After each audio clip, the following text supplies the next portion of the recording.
वर्णिवेशरमणीय दर्शनं मन्दहासरुचिराननाम्बुजं पूजितं सुरनरोत्तमैर्मुदा धर्मनन्दनमहं विचिन्तये। असतो मा षड्गमय तमसो मा ज्योतिर्गमय मृत्युर्मा अमृतं गमयः। ओम शांति शांति शांति। આજની જ્ઞાન સભાની અંદર પધારનારા બધા જ ભગવદ્ ભક્તોને વેદાંતાચાર્ય, પુરાણ ઇતિહાસાચાર્ય અને ફિલોસોફી શાસ્ત્રી રાકેશભાઈના હેતપૂર્વક જય સ્વામિનારાયણ. ભક્તો, ગયા વખતની જ્ઞાન સભામાં આપણે બધા શ્રીમદ ભાગવતના દસમ સ્કંદની લીલાઓ જે છે તેનું શ્રવણ કરતા હતા. શ્રીમદ ભાગવતના દસમ સ્કંદની અંદર 62 અને 63માં અધ્યાયની અંદર બાણાસુરના નિગ્રહની કથા જે છે તે આપણે શ્રવણ કરી. હવે આજે આપણે 64માં અધ્યાયની અંદર નૃગ રાજાની કથા જે છે એ શ્રવણ કરશું.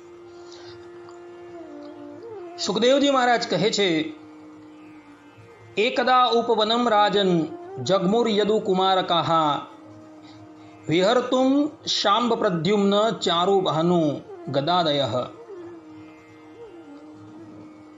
હે પ્રિય પરીક્ષિત, એક દિવસ શાંબ, પ્રદ્યુમ્ન, ચારુભાનુ અને ગદ વગેરે યાદવ કુમારો ફરવા માટે ઉપવનમાં ગયા. ત્યાં વધારે વખત ક્રીડા કરવાને લઈને તે લોકો અત્યંત તૃષિત થયા, અર્થાત કે તેઓને તરસ લાગી. તેઓ આમ તેમ પાણી શોધતા એક કૂવા પાસે આવ્યા. એ કૂવાની અંદર પાણી તો હતું નહીં, પરંતુ તેમાં એક બહુ જ વિચિત્ર પ્રાણી જોવા મળ્યું. પાણી તો હતું નહીં, પરંતુ એની અંદર પ્રાણી હતું. તે પ્રાણી પર્વતના જેવા આકારોવાળું અને બહુ જ મોટું હતું. એ પ્રાણી બીજું કોઈ ન હતું, પરંતુ એ કાચંડો હતો. તેને જોઈને તેઓ આશ્ચર્યચકિત થઈ ગયા. તેમના હૃદયમાં કરુણા પેદા થઈ અને તેને બહાર કાઢવાનો પ્રયત્ન કરવા લાગ્યા. પરંતુ જ્યારે રાજકુમારો કૂવામાં પડેલા તે કાચંડાને ચામડા અને સૂતરના દોરડા વડે પણ બહાર કાઢી શક્યા નહીં, ત્યારે કુતૂહલવશ તેમણે આ આશ્ચર્યજનક વાત ભગવાન શ્રી કૃષ્ણની પાસે જઈને કહી. અને જગતના જીવનદાતા કમલનયન ભગવાન શ્રી કૃષ્ણ તે કૂવા પાસે આવ્યા. તેને જોઈને ભગવાને, અર્થાત કે તે કાચંડાને જોઈને ભગવાને પોતાના ડાબા હાથથી અનાયાસે જ તેને બહાર કાઢી નાખ્યો. ભગવાન શ્રી કૃષ્ણના કરકમલનો સ્પર્શ થતાં જ તે કાચંડાનું રૂપ છોડી તપાવેલા સુવર્ણ જેવા વર્ણનો સ્વર્ગનો દેવતા બની ગયો. તેના શરીર પર અદ્ભુત વસ્ત્ર, આભૂષણો અને પુષ્પોના હાર શોભી રહ્યા હતા. જો કે ભગવાન શ્રી કૃષ્ણ સર્વજ્ઞ છે, તેઓ બધું જાણતા હતા કે આ દિવ્ય પુરુષ કોણ છે તથા એને કાચિંડાની યોની કેમ મળી. તેમ છતાં તે કારણની સર્વસાધારણને જાણ થાય, તેથી તેમણે તે દિવ્ય પુરુષને પૂછ્યું, હે મહાભાગ્યશાળી, તમે તો બહુ જ સુંદર છો, તમે કોણ છો? હું તો એવું સમજું છું કે તમે અવશ્ય કોઈ શ્રેષ્ઠ દેવતા છો. હે મંગલમૂર્તિ, કયા કર્મના ફલ સ્વરૂપ તમારે આ યોનિની અંદર આવવું પડ્યું હતું? વાસ્તવમાં તમે આ યોનિને યોગ્ય નથી. અમે તમારું પૂર્વ વૃત્તાંત જાણવા ઈચ્છીએ છીએ. ભગવાન શ્રી કૃષ્ણની વાત સાંભળી એ દિવ્ય પુરુષ ભગવાન શ્રી કૃષ્ણને કહેવા લાગ્યો કે હે પ્રભુ, હું મહારાજ ઈક્ષ્વાકુનો પુત્ર નૃગ છું. જ્યારે કોઈએ આપની સામે દાતાઓની ગણતરી કરી હશે, ત્યારે તેમાં મારું નામ પણ આપના કાને અવશ્ય પડ્યું હશે. પ્રભુ, આપ સમસ્ત પ્રાણીઓની એક એક વૃત્તિના સાક્ષી છો. ભૂત અને ભવિષ્યનો ભેદ આપના જ્ઞાનમાં કોઈ પ્રકારની અડચણ ઊભી કરી શકતું નથી. હે પ્રભુ, પૃથ્વીના જેટલા રચકણ છે, આકાશમાં જેટલા તારા છે અને વરસાદના જેટલા જળબિંદુ છે, મેં તેટલી ગાયો દાનમાં આપી હતી. અને તે પણ બધી દૂધવાળી, યુવાન, શાંત, સુંદર, સુલક્ષણોવાળી અને કપિલા ગાયો હતી. તે બધી ગાયો મેં સાત્વિક ધનથી પ્રાપ્ત કરી હતી. તે ગાયો વાછરડા સાથે હતી. તેમના શિંગડા સોનાથી મઢાવ્યા હતા અને ખરીઓ ચાંદીથી. તેમને વસ્ત્ર, હાર અને આભૂષણોથી શણગારી મેં બ્રાહ્મણોને દાન કરી હતી. ભક્તો, શ્રીમદ ભાગવતના 64મા અધ્યાયની અંદર, દસમ સ્કંદના 64મા અધ્યાયની અંદર આ નૃગ રાજાની કથા આવે છે. અને એ જ કથા શ્રી વાલ્મીકી રામાયણની અંદર ઉત્તરકાંડ અધ્યાય 53 અને 54માં પણ આવે છે. કારણ કે આ નૃગ રાજા જે છે એ અન્ય કોઈ નહીં પરંતુ ભગવાન શ્રી રામના વંશધર ઈક્ષ્વાકુના પુત્ર એ નૃગ રાજા સ્વયં છે. અને રામના વંશધર હોવાથી વાલ્મીકી મહર્ષિએ વાલ્મીકી રામાયણની અંદર પણ આ કથાનો ઉલ્લેખ કરેલો છે.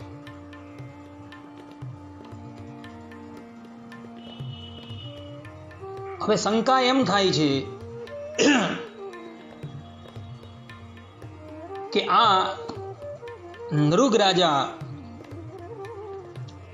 જે ઈક્ષ્વાકુના દીકરા હતા, પરમ ધર્માત્મા એવા ઈક્ષ્વાકુના દીકરા હતા, છતાં પણ એને કાચંડાની યોનિ શા માટે પ્રાપ્ત થઈ? તો એ સંદર્ભની અંદર રામાયણની અંદર ઉત્તરકાંડ 53 અને 54ની અંદર બહુ વિસ્તારથી કથા આપવામાં આવેલી છે. શ્રીમદ ભાગવતના 64મા અધ્યાયની અંદર તો એ કથા છે જ, પરંતુ એ સંક્ષિપ્તની અંદર છે. પરંતુ વાલ્મીકી રામાયણની અંદર આ કથા જે છે એ બહુ વિસ્તારથી આપવામાં આવેલી છે. એક સમયની વાત છે, આ નૃગ રાજા જે છે એ તીર્થોની અંદર સર્વોત્તમ એવા પુષ્કર તીર્થની અંદર પધાર્યા. ભક્તો, આ પુષ્કર તીર્થ જે છે જ્યાંથી પરમપિતા બ્રહ્માજીએ સૃષ્ટિ રચવાનો પ્રારંભ કરેલો હતો. અને બ્રહ્મ વૈવત પુરાણની અંદર કૃષ્ણ જન્મ ખંડની અંદર 72મા અધ્યાયની અંદર ભગવાન શ્રી કૃષ્ણ નંદરાયજીને પોતાની વિભૂતિનું જ્ઞાન આપે છે. તેમાં તીર્થોની અંદર હું પુષ્કર, એવું ભગવાન શ્રી કૃષ્ણ કહે છે. તો એવા પુષ્કર તીર્થની અંદર આ નૃગ રાજા ગયા હતા. અને ત્યાં જઈ તેઓએ બ્રાહ્મણોને સુવર્ણથી ભૂષિત અને વાછરડાઓ સાથે 1 કરોડ ગાયોનું દાન કરેલું હતું.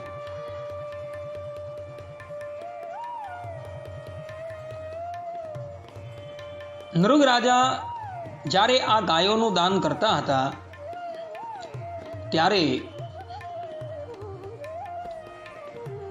ભૂલથી એની આ ગાયોની અંદર એક બ્રાહ્મણની ગાય આવી ગઈ હતી. એ બ્રાહ્મણ જે છે એ અત્યંત દરિદ્ર હતો અને શિલોચ્છન વૃત્તિથી એ જીવન નિર્વાહ કરતો હતો. શિલોચ્છન વૃત્તિ એટલે શીલ વત્તા ઉચ્છન. ખેતરની અંદર કૃષક લોકો અર્થાત ખેડૂત લોકો જ્યારે પાકને કાપી લઈ અને જ્યારે વધેલા દાણા ત્યાં પડેલા હોય એ દાણા વીણીને એના દ્વારા પોતાનો નિર્વાહ કરનાર શીલ વૃત્તિવાળો કહેવાય. અને ઉચ્છન વૃત્તિવાળો હાટ ભરાયો હોય અને હાથની અંદર વેપારીઓ અનાજ વેચવા માટે આવેલા હોય અને એ લોકો અનાજ વેચીને જતા રહી અને ત્યારબાદ જે દાણા રહી ગયા હોય એ દાણા ભેગા કરીને જે વ્યક્તિ એના દ્વારા પોતાની આજીવિકા ચલાવતો હોય તેને ઉચ્છન વૃત્તિવાળો કહેવાય. સર્વોત્તમ વૃત્તિ બ્રાહ્મણ માટે આ એરિયા ગણાવેલી છે. શિલોચ્છન વૃત્તિ જે છે એ સર્વોત્તમ વૃત્તિ છે. તો આ બ્રાહ્મણ જે છે એ શિલોચ્છન વૃત્તિથી પોતાની આજીવિકા ચલાવતો હતો. પાછો આ બ્રાહ્મણ પરમ તપસ્વી તો હતો જ અને અગ્નિહોત્રી હતો. પરંતુ એની ગાય જે છે એ એક દિવસ એના વાછરડા સાથે ત્યાંથી એના ઘરેથી જતી રહી હતી અને એ આવીને આ નૃગ રાજાની ગાયોની ભેગી ભળી ગઈ હતી. પેલો બ્રાહ્મણ જે છે એ અત્યંત ક્ષુધાથી પીડિત પોતાની ખોવાયેલી ગાયને શોધતો થકો પૃથ્વીની ઉપર ભ્રમણ કરતો હતો, પરંતુ કોઈ પણ સ્થાન પર એને પોતાની ગાય જે છે એ દેખાય નહીં.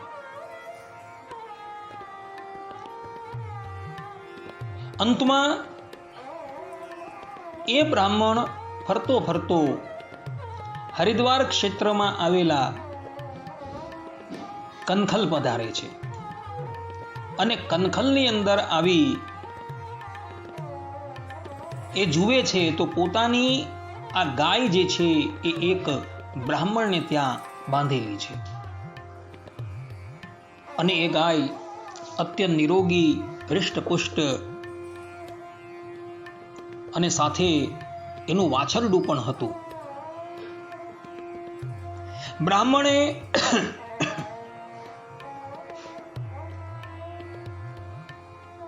પોતાની ગાય જેનું નામ હતું સબલા એને પ્રેમથી પોતાની પાસે બોલાવી. હે સબલે, આવો આવો. આ પ્રમાણે જ્યારે બ્રાહ્મણે સાદ કર્યો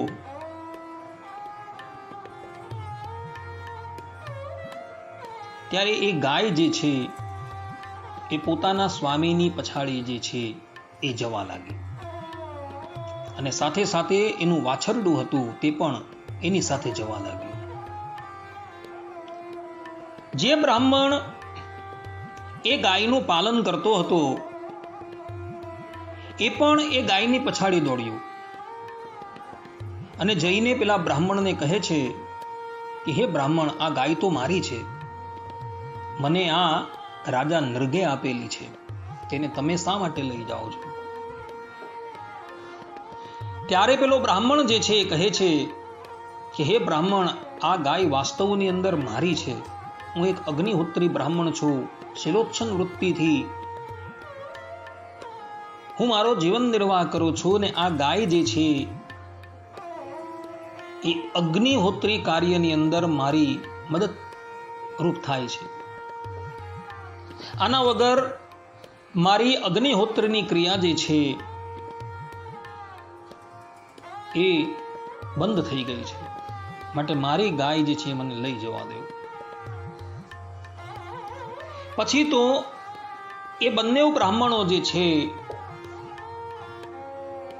એ ગાય માટે લડવા લાગ્યા. ત્યારબાદ બંને જણાએ નક્કી કર્યું કે આપણે રાજા નૃગની પાસે જઈએ અને નૃગ રાજા જે છે એ આ બાબતનો નિર્ણય કરશે. એવો બંને જણા રાજભવનના દરબારની સીડી પર આવીને ઊભા રહી ગયા. રાજાએ બંને જણને પોતાની પાસે બોલાવ્યા અને બંને જણની વાત સાંભળી.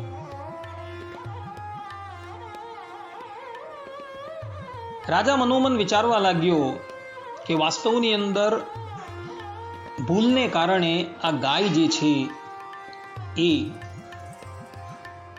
મારી ગાયોની વચ્ચે જે છે એ ભળી ગઈ છે, માટે આ ગાય જે છે એ પેલા બ્રાહ્મણની જ છે. રાજા નુર્ગે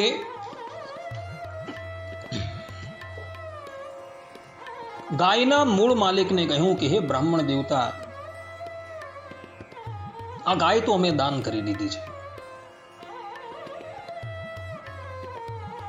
માટે તમે એના બદલામાં 1,00,000 ગાય ઉપરાંત બીજી 10,000 વધારાની ગાય જે છે એ અમારી પાસેથી લઈ લો. પેલો શિલોચ્છન વૃત્તિથી જીવિકા નિર્વાહ કરનારો બ્રાહ્મણ જે છે એ નૃગ રાજા પ્રત્યે બોલ્યો કે હે રાજન, હું એક અપરિગ્રહ બ્રાહ્મણ છું, માટે કૃપા કરીને મને મારી મૂળ ગાય જે છે એ તમે પરત કરો. નૃગ રાજા આ ગાય જેને દાન કરેલી હતી એ બ્રાહ્મણ પ્રત્યે બોલ્યા કે હે બ્રાહ્મણ દેવતા, કૃપા કરીને આ ગાય જે છે એ તમે ગાયના મૂળ સ્વામીને પરત કરો. એના બદલાની અંદર તમારે મારી પાસેથી જેટલી ગાયો જોઈતી હોય એટલી તમે લઈ લો. પરંતુ એ બ્રાહ્મણ જે છે એ કોઈ પણ રીતે રાજાની વાત માનવા માટે તૈયાર નથી. એ તો જીદ કરીને બેઠો છે કે નહીં, મારે તો તમે આપેલી ગાય જે છે, અર્થાત કે તમે દાનમાં આપેલી ગાય જે છે એ જ જોઈએ છે, હું એને પરત કરવાનો નથી. આમને આમ કેટલાય દિવસ પર્યંત રકઝક ચાલી રહી. બંને બ્રાહ્મણો જે છે રાજભવનના દ્વારની ઉપર કેટલાય દિવસ પર્યંત ન્યાય પ્રાપ્તિને અર્થે ઊભા રહ્યા, પરંતુ રાજા વિવશ હતા. બંને જણા પોતાની જીદ ઉપર ટકેલા હતા. અંતે બંને બ્રાહ્મણો જે છે એ અત્યંત કુપિત થઈ જાય છે અને નૃગ રાજાને શાપ આપતા તે લોકો બોલે છે, હે રાજન, તમે અમારા બંને વચ્ચે થયેલા વિવાદનો કોઈ પણ નિર્ણય કરવા તૈયાર નથી. આ ઉપરાંત એ નિર્ણયથી તમે પરાંગમુખ થઈ ગયા છો, માટે જાઓ, અમે તમને શાપ આપીએ છીએ કે તમારે હજારો વર્ષ પર્યંત એક ખાડાની અંદર ગીરગીટ થઈને રહેવું પડશે. આ પ્રમાણે શાપ આપી ગાયને રાજાની પાસે જ મૂકીને બંને બ્રાહ્મણો જે છે ત્યાંથી ચાલ્યા ગયા. જતા બ્રાહ્મણની પછાડી નૃગ રાજા છે એ દોડે છે અને બંને બ્રાહ્મણોના પગ પકડી લે છે.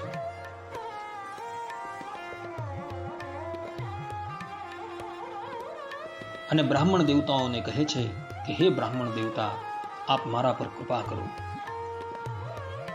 તમારો આ શાપ જે છે એ તમે પાછો લઈ લો. બ્રાહ્મણો સ્વભાવથી જ કરુણાની મૂર્તિ હોય છે. બંને બ્રાહ્મણો મનોમન વિચારવા લાગ્યા કે આની અંદર રાજાનો કોઈ પણ વાંક નથી. એટલે તેઓ રાજાની ઉપર અનુગ્રહ કરતા થકા બોલ્યા કે હે રાજન, અમારો શાપ જે છે એ તો મિથ્યા જવાનો નથી.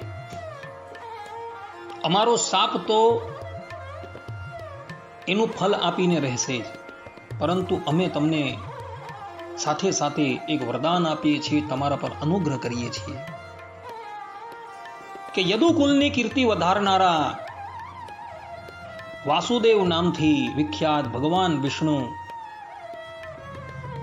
આ જગતની અંદર જ્યારે અવતાર ધારણ કરીને આવશે ત્યારે એમના સ્પર્શથી તમે શાપથી મુક્ત થઈ જશો. પરંતુ એટલા સમય પર્યંત તમારે ગિરગીટની યોનિની અંદર અર્થાત કે કાચંડાની યોનિની અંદર તો જવું જ પડશે.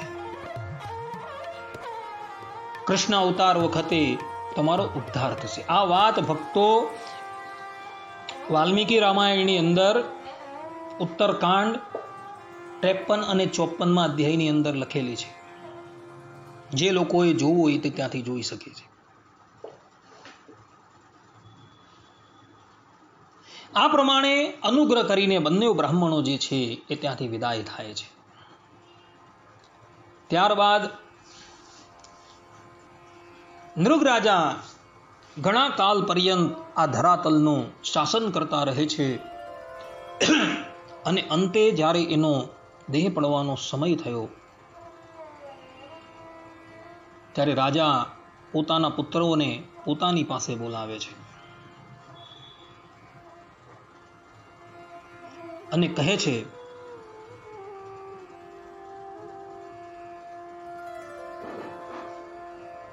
કે હે પુત્રો,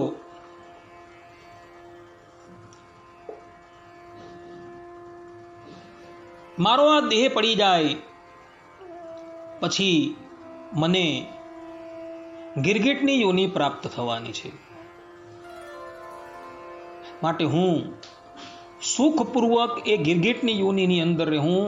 એટલે માટે તમે એક વિશાળ ખાડો ખોદાવો અને એની અંદર વિવિધ પ્રકારની સુખ સામગ્રી જે છે એ રાખીને બધી વ્યવસ્થા જે છે એ કરી દેવી.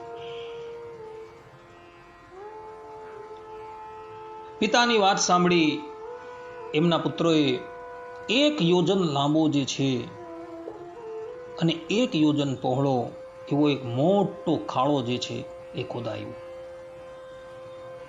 અને એની અંદર વિવિધ પ્રકારના વૃક્ષો છે, વેલીઓ છે, એનું રોપણ કરાવ્યું. અને તે પછી નૃગ રાજા પોતાનો દેહ ત્યાગ કરે છે ત્યારે ગિરગીટની યોનિની અંદર જાય છે અને એ જ ખાડાની અંદર એ રહેતા હોય છે. એ ખાડો દ્વારકા નગરીની સમીપમાં જ એ લોકોએ ખોદાવેલો. કારણ કે એ વખતની અંદર ઈક્ષ્વાકુના પુત્ર નૃગ રાજા સમસ્ત ધરાતલના એક છત્રી શાસક હતા. કોઈને શંકા થાય કે રામા અવતારની અંદર અર્થાત કે ભગવાન શ્રી રામ ઈક્ષ્વાકુ વંશની અંદર પ્રગટ થયા ત્યારે તેમણે નૃગ રાજાનો ઉદ્ધાર કેમ ન કર્યો? તો એનો ઉત્તર આ જ વાલ્મીકી રામાયણની અંદર ઉત્તરકાંડ 53 અધ્યાયમાં આપેલો છે. કારણ કે બ્રાહ્મણોએ એવું કહ્યું હતું કે જ્યારે એ વિષ્ણુ ભગવાન ધરાતલની ઉપર કૃષ્ણ અવતાર ધારણ કરીને આવશે ત્યારે તમારો ઉદ્ધાર થશે. એટલે બ્રાહ્મણોના વચન જે છે એ સત્ય કરવાને અર્થે ભગવાન શ્રી રામે એ તરફ કંઈ પણ ધ્યાન આપેલું ન હતું.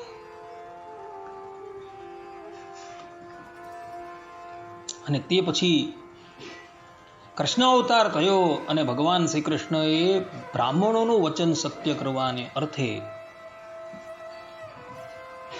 આ ગિરગીટનો સ્પર્શ કર્યો. એટલે ગિરગીટની યોનિમાંથી મુક્ત થઈને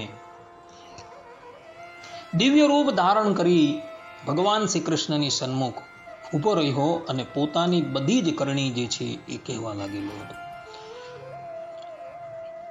આ પ્રમાણે કહી રાજા નૃગ જે છે એ ભગવાનના ચરણની અંદર પ્રણામ કરી ભગવાનની આજ્ઞા લઈ ત્યાંથી સ્વર્ગલોકની અંદર જાય છે. કોઈક વ્યક્તિ શંકા કરે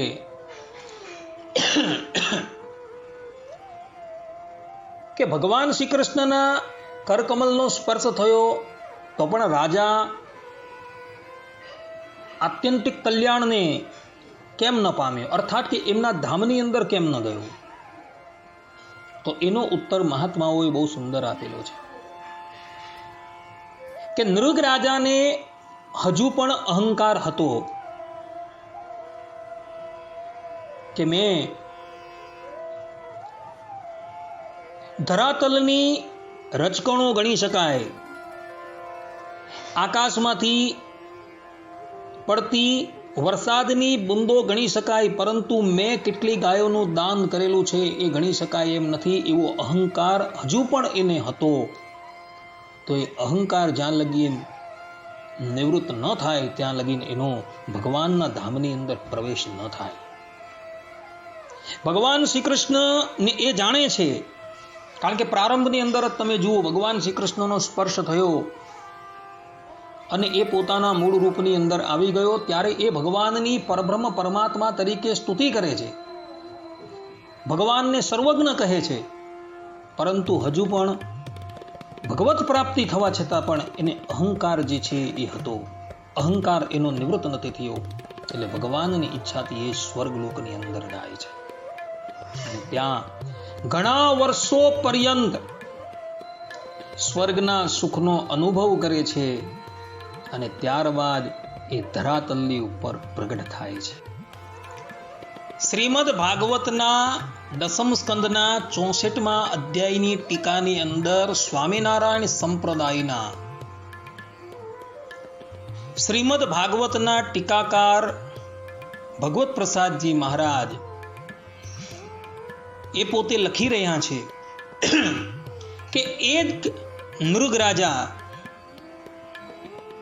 સ્વર્ગના સુખોનો ઉપભોગ કરીને ધરાતલની ઉપર મનુષ્ય યોનિની અંદર પ્રકટ થાય છે. એ નૃગ રાજા ધરાતલની ઉપર સૌરાષ્ટ્ર પ્રાંતની અંદર આવેલા દુર્ગપુર નગરના રાજાને ત્યાં એના પુત્ર એભલ દરબારના નામથી પ્રગટ થાય છે.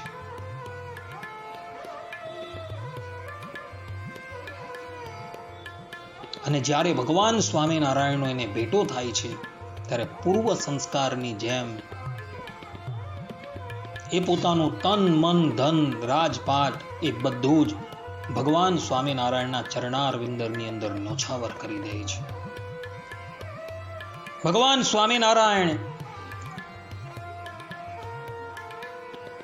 એના આ આત્મસમર્પણથી અત્યંત પ્રસન્ન થાય છે અને એને વરદાન આપે છે કે હે રાજન, અમે તમારા રાજ દરબારની અંદર અખંડ રહેશું. અને આ વચન મુજબ ભગવાન સ્વામિનારાયણ અંતર્ધાન થયા પર્યંત એભલ ખાચરના દરબારની અંદર અર્થાત કે રાજમહેલની અંદર જ કાયમનો નિવાસ કરીને રહ્યા હતા.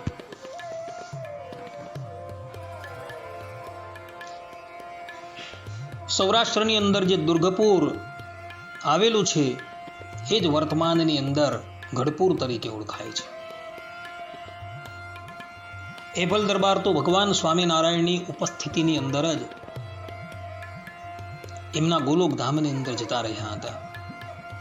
પરંતુ ભગવાન સ્વામિનારાયણે એભલ દરબારને વચન આપેલું હતું કે યાવત ચંદ્ર દિવાકર અમે તમારા રાજમહેલની અંદર રહેશું. ભગવાન સ્વામિનારાયણ મનુષ્ય લીલા પૂર્ણ કરે એ પહેલા જ એમણે દુર્ગપુરની અંદર એભલ દરબારના દરબારગઢની અંદર જ એક ગગનચુંબી મંદિર બનાવેલું હતું.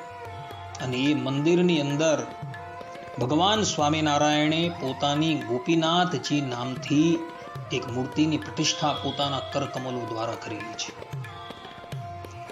ભક્તો, આ મૂર્તિની વિશેષતા એ છે કે ભગવાન સ્વામિનારાયણનું રૂપ જેવું હતું, જેમના શ્રી અંગો જેવા હતા, એનું માપ લઈને સાક્ષાત વિશ્વકર્માના અવતાર એવા નારાયણજીભાઈ સુતારે એ ગોપીનાથજી મહારાજનું સ્વરૂપ જે છે એ બનાવેલું છે. એ સ્વરૂપમાંથી કેટલીય વખત ભગવાન સ્વામિનારાયણ પ્રગટ થયા છે અને પોતાના ભક્તોને દર્શન આપેલા છે. આજે પણ દર્શન આપે છે. તો એ નૃગ રાજા જે છે એ ધરાતલની ઉપર એભલ દરબારના નામથી પ્રગટ થાય છે અને પૂર્વ સંસ્કાર વસાત સાક્ષાત શ્રી કૃષ્ણના જ અપર અવતાર એવા ભગવાન સ્વામિનારાયણના ચરણારવિંદરની અંદર પોતાની સમસ્ત સંપત્તિઓ જે છે એ ન્યોછાવર કરી દે છે. નૃગ રાજાના ગયા બાદ ભગવાન શ્રી કૃષ્ણ પોતાના બધા જ પુત્રોને ઉદ્દેશીને એમને બહુ સુંદર બોધપાઠ આપે છે. ભગવાન શ્રી કૃષ્ણ યદુવંશીઓને પ્રથમથી જ સાવધાન કરી દે છે, કારણ કે ભવિષ્યની અંદર આ જ યદુવંશીઓને શાપ થવાનો છે અને એમાં નિમિત્ત જે છે એ આ બાળકો જ બનવાના છે. પ્રદ્યુમ્ન, સાંબ, ગદ આ જ બનવાના છે.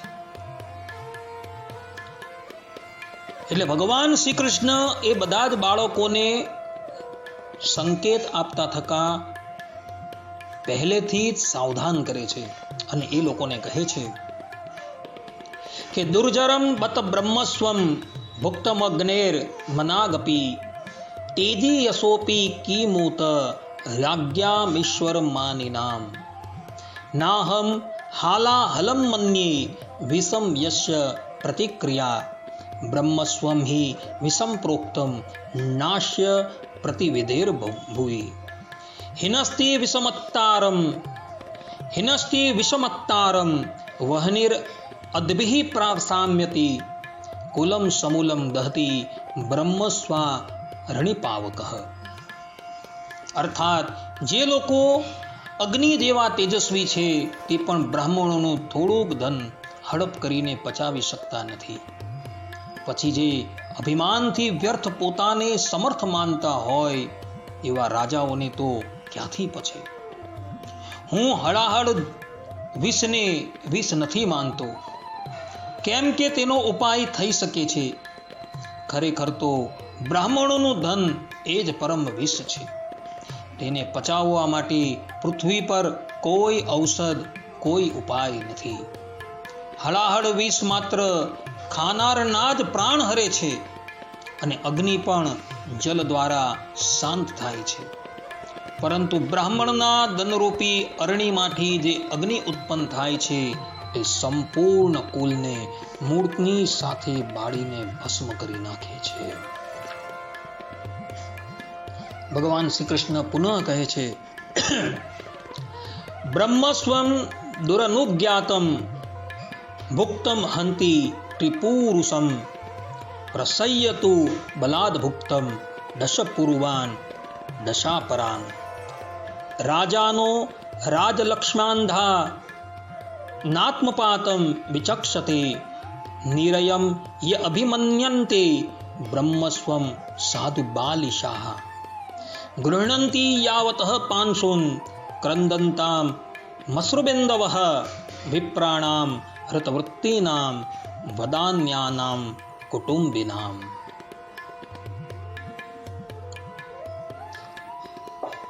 રાજાનો રાજકુલ્યાશ્ચ તાવતો અપદાન નિરંકુશાઃ કુંભીપાકેષુ પચ્યન્તે બ્રહ્મદાયાપહારિણઃ. અર્થાત બ્રાહ્મણનું દ્રવ્ય જો તેની પૂરેપૂરી સંમતિ લીધા વિના ભોગવવામાં આવે તો તે ભોગવનાર, તેના સંતાનો અને પૌત્રો એ 3 પેઢીનો નાશ કરે છે.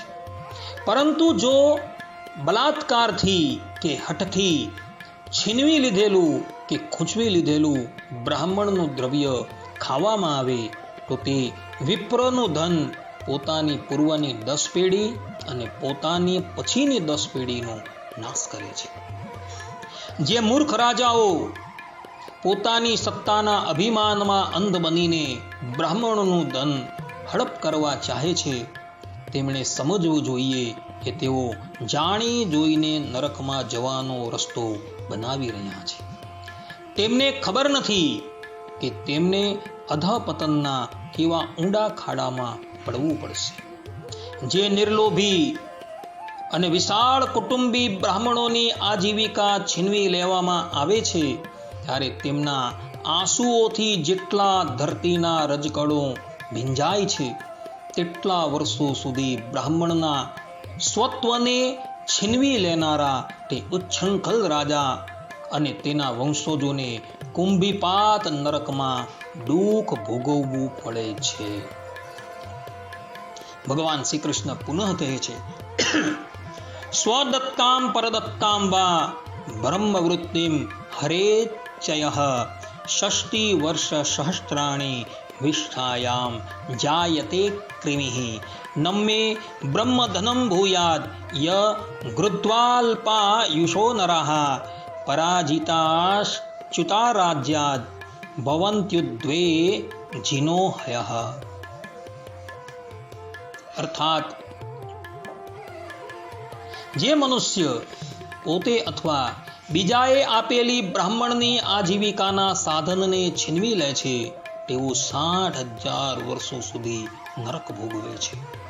તેથી હું તો એવું ઈચ્છું છું કે બ્રાહ્મણોનું દ્રવ્ય ભૂલથી પણ મારા ખજાનામાં ન આવે, કેમ કે જે લોકો બ્રાહ્મણના દ્રવ્યની ઈચ્છા પણ કરે છે, તેને છીનવી લેવાની વાત તો અલગ છે, તે આ જન્મમાં અલ્પાયુ શત્રુઓથી પરાજિત અને રાજ્ય ભ્રષ્ટ થાય છે અને મૃત્યુ પછી બીજાને કષ્ટ આપનાર સર્પ બને છે.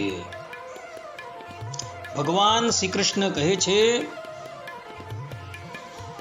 કે બ્રાહ્મણોનું ધન જે છે એને છીનવનારો આ લોકની અંદર અને પરલોક બંનેની અંદર અતિશય કષ્ટ પામે છે અને પરલોકમાંથી એ પુનઃ જ્યારે ધરાતલની ઉપર આવે છે, ત્યારે એ સર્પની યોનિની અંદર પ્રવેશ પામે છે.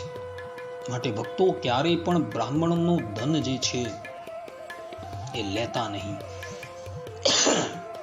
બ્રાહ્મણને આપીને રાજી રહેજો,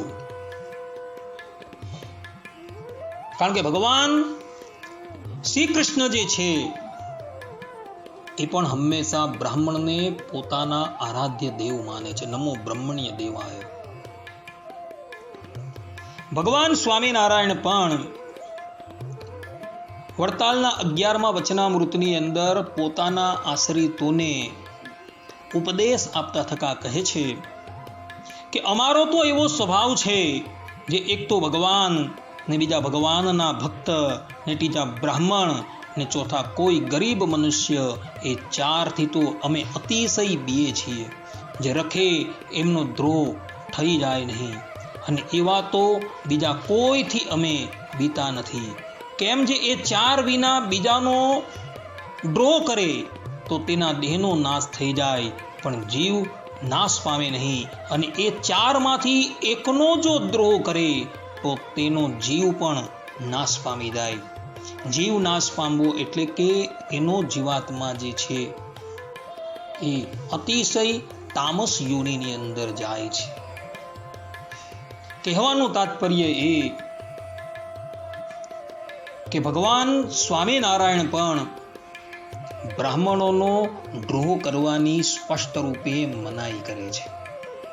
જે વાત ભગવાન શ્રી કૃષ્ણ કહે છે તે જ વાત ભગવાન સ્વામિનારાયણ પણ કહે છે કે બ્રાહ્મણનો દ્રોહ ક્યારેય પણ કરવો નહીં, અને એનું ધન જે છે એ ક્યારેય પણ ગ્રહણ કરવું નહીં. બ્રાહ્મણને ભક્તો હંમેશા કંઈક અર્પણ કરીને રાજી રહેજો, પરંતુ એની પાસેથી કોઈ અપેક્ષા રાખતા નહીં. ભગવાન શ્રી કૃષ્ણ પુનઃ પોતાના પુત્રોને કહે છે, વિપ્રમ કૃતા ગશમપી નૈવ દ્રુયત મામકાહ જ્ઞંતમ બહુ સપંતમ વા નમસ્ પૂરુત નિત્યશઃ યથાહમ પ્રણમે વિપ્રાન અનુકાલમ સમાહિતઃ તથા નમત યુયમ ચ યો અન્યથા મેષ દંડ ભાગ. અર્થાત ભગવાન શ્રી કૃષ્ણ કહે છે, તેથી મારા આત્મીય જનો જો બ્રાહ્મણ અપરાધ કરે તો પણ તેનો દ્વેષ ન કરો. તે મારે અપશબ્દો કહે અથવા શાપ આપે તો પણ તેને નમસ્કાર કરો. જે પ્રમાણે હું બહુ જ સાવધાનીથી ત્રણેય સમય બ્રાહ્મણોને પ્રણામ કરું છું તેમ તમે પણ કરો. જે મારી આ આજ્ઞાનું ઉલ્લંઘન કરશે તેને હું ક્ષમા નહીં કરું, પરંતુ સજા કરીશ. જો બ્રાહ્મણના દ્રવ્યનું અપહરણ થઈ જાય તો તે અપહરણ કરનારને ભલે અજાણતા આ અપરાધ થયો હોય તો પણ અધઃપતનના ખાડામાં નાખી દે છે. જેમ બ્રાહ્મણની ગાયે અજાણતા તેને લેનારા રાજા નૃગને નરકમાં નાખી દીધા હતા. સુખદેવજી મહારાજ કહે છે કે હે પરીક્ષિત, સમસ્ત લોકને પવિત્ર કરવા વાળા ભગવાન શ્રી કૃષ્ણ દ્વારકાવાસીઓને આ પ્રમાણે ઉપદેશ આપી પોતાના મહેલમાં પધારી ગયા. ભગવાન શ્રી કૃષ્ણ કહે છે કે બ્રાહ્મણ કોઈ અપરાધની અંદર આવી જાય તો પણ એને ક્યારેય પણ સજા ન કરશો. એ મારવામાં તે ઉદ્યુત થાય તો પણ 2 હાથ જોડીને એને પ્રણામ કરજો. એ શાપ આપે તો પણ એને નમસ્કાર કરજો, પરંતુ એનો પ્રતિકાર ક્યારેય પણ કરતા નહીં. આ પ્રમાણે ભગવાન શ્રી કૃષ્ણ યદુવંશી બાળકોને પહેલેથી જ બ્રાહ્મણોનો દ્રોહ કરવાની સ્પષ્ટ રૂપે મનાઈ કરી દે છે. છતાં પણ યદુવંશીઓ જે છે એ બ્રાહ્મણોનો દ્રોહ જે છે એ કરે છે, અને એને લઈને યદુવંશ જે છે એ સમાપ્ત થઈ જાય છે. ભગવાન શ્રી કૃષ્ણએ પ્રથમથી જ એમને સાવધાન કરેલા છે, છતાં પણ યદુવંશીઓ બ્રાહ્મણના દ્રોહપરાયણ થાય છે. અને એની અંદર નિમિત્ત જે છે એ આ બાળકો જ બનવાના છે. સાંબ છે, પ્રદ્યુમ્ન છે, પ્રદ્યુમ્નના પુત્ર અનિરુદ્ધ છે, ગદ છે, આ બધા જ બનવાના છે. ને એ લોકોએ જ બ્રાહ્મણનો દ્રોહ કર્યો, બ્રાહ્મણની ઠેકડી ઉડાવી, અને પરિણામ શું થયું? તો એ બ્રાહ્મણે યદુવંશને શાપ આપી દીધો, અને જે અજેય યદુવંશીઓ હતા એ બધા જ અંદરો અંદર વિવાદ કરી કાળનો ગ્રાસ બની ગયા હતા. માટે ભક્તો, બ્રાહ્મણને હંમેશા વંદન કરજો. ભલે એ વેદાદિક શાસ્ત્ર નથી ભણેલો, મૂર્ખ છે, છતાં પણ એવા બ્રાહ્મણને તમે વંદન કરજો. ભગવાન સ્વામિનારાયણ સત્સંગી જીવનના 2ય પ્રકરણની અંદર આ વાત કહી રહ્યા છે કે બ્રાહ્મણ મૂર્ખ હોય છતાં પણ એનું અપમાન ન કરતા, કારણ કે એ ગુપ્ત બ્રહ્મ તેજથી સંપન્ન હોય છે, અને અપમાન કરનારાને બાળવાને માટે સક્ષમ થઈ જાય છે, કારણ કે એની અંદર એના પૂર્વજોનું તેજ જે છે એ વિદ્યમાન હોય છે, અને એ તેજથી અપમાન કરનારાનું એ અનિષ્ટ કરી શકે છે. માટે ભક્તો, હંમેશા બ્રાહ્મણોનો આદર કરજો, એના ચરણોની અંદર મસ્તક નમાવજો. ભલે એ ગમે તેવો હોય, એ તમારે નથી જોવાનું.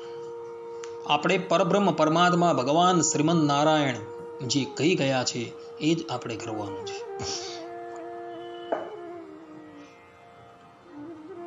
બ્રાહ્મણને હંમેશા કંઈક વસ્તુઓ જે છે એ આપીને રાજી રહેજો. પરંતુ બદલાની અંદર કોઈ પણ વસ્તુની ઈચ્છા ન રાખતા. ભગવાન શ્રી કૃષ્ણએ જે આ વચનો કહ્યા છે એ વચનોને હૃદયની અંદર ધારણ કરીને રાખજો અને મનથી પણ બ્રાહ્મણની કોઈ પણ વસ્તુ ઉપયોગ કરવાની ઈચ્છા ન રાખતા. કારણ કે અજાણતા નૃગ રાજાની ગૌશાળાની અંદર બ્રાહ્મણની ગાય આવી ગઈ તો નૃગ રાજાને સાપના ભાગી થવું પડ્યું. નૃગ રાજા સંપૂર્ણ રીતે નિર્દોષ હતા, છતાં પણ અજાણતાથી એ ગાય એની ગૌશાળામાં આવી ગઈ તો એણે પણ બ્રાહ્મણના સાપથી શાપિત થવું પડ્યું. તો જે વ્યક્તિ જાણી જોઈને બ્રાહ્મણનું ધન લે છે એ લોકોની શું ગતિ થશે એ લોકોએ વિચાર કરી લેવાનો. કારણ કે ભગવાન શ્રી કૃષ્ણએ એવા વ્યક્તિની ગતિ વિશે અહીં શ્રીમદ ભાગવતના 10મ સ્કંદના 64મા અધ્યાયની અંદર બહુ વિસ્તારથી વાત કરેલી છે. માટે ભક્તો, ક્યારેય પણ બ્રાહ્મણના ધનની સન્મુખ આંખ ઉઠાવીને જોતા નહીં. આટલું કહીને આજના આ પ્રવચનને હું અહીં વિરામ આપું છું. આ સાથે અહીં શ્રીમદ ભાગવતના 10મ સ્કંદના 64મા અધ્યાયની લીલાઓ જે છે એ પૂર્ણ થાય છે. હવે પછીના પ્રવચનની અંદર આપણે 65મા અધ્યાયની અને 66મા અધ્યાયની લીલા જે છે એ શ્રવણ કરશો. ત્યાં લગીન બધા જ ભગવત ભક્તોને હેતપૂર્વક જય સ્વામિનારાયણ. સર્વે સંતુ નિરામયઃ, સર્વે સુખીનો ભવંતુ, સર્વે ભદ્રાણિ પશ્યન્તુ, મા કશ્ચિત દુઃખ ભાગ ભવેત. અસ્તુ. જય સ્વામિનારાયણ.